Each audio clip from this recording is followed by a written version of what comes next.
The federal government has expressed worry over the loss of 13 billion hectares of Africa's land to agriculture every year. The government says this has led to loss of biodiversity and climate change, while calling on relevant stakeholders to support a holistic approach. Chief Sharon Ikazo, Minister of State for Environment, spoke at an inaugural meeting of African Forest Landscape Restoration Initiative (AFR 100) in Abuja. Ikazo, who was represented by Mr. Sagir El Mohammed, Director of Press at the ministry, said that the meeting was a national stakeholders platform on degraded forest and landscape restoration. She said that the inauguration would enhance coordination among the stakeholders on land restoration. The minister said that Nigeria had also made a commitment to the AFR 100 initiative to restore 4 million hectares of degraded landscape. She said that AFR 100 will help to accelerate achievement of food security, restore degraded land, increase climate change resilience and mitigation, as well as combat poverty. She said that AFR 100 will help to accelerate achievement of food security, restore degraded land, increase climate change resilience and mitigation, as well as combat poverty. This has detrimental effects on regional water availability, soil fertility, biodiversity, and climate change. More than 70% of all natural ecosystems have been transformed to produce food and animal food feeds. Illegal logging is threatening forests worldwide, home to several indigenous people, communities, and wildlife.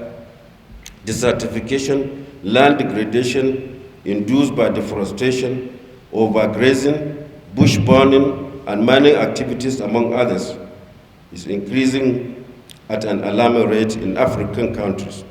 This will not only contribute to UN decade on ecosystem restoration, but will also deliver on the objectives of the 3 global multilateral environmental agreements, that is, the United Nations Framework Convention on Climate Change, the United Nations Convention to Combat Desertification, and even more significantly, the United Nations Convention on Biological Diversity.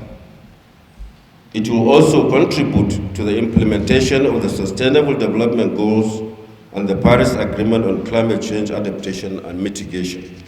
Let us work together to accelerate forest landscape restoration to fulfill the commitment made to the AFR 100 initiative and the Bond Challenge.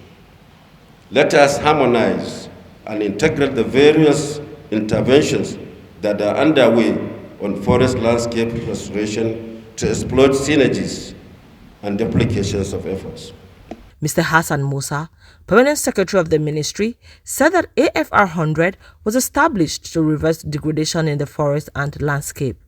Musa, represented by Mr. Charles Ikea, Director, Erosion and Pollution Control in the ministry, said that the initiative would create awareness and promote sustainable practices in the country. The AFR 100 stakeholder platform would create awareness, promote sustainable practices, serve as a framework for the exchange of experiences, sharing of results, and dissemination of information on restoration activities in the country.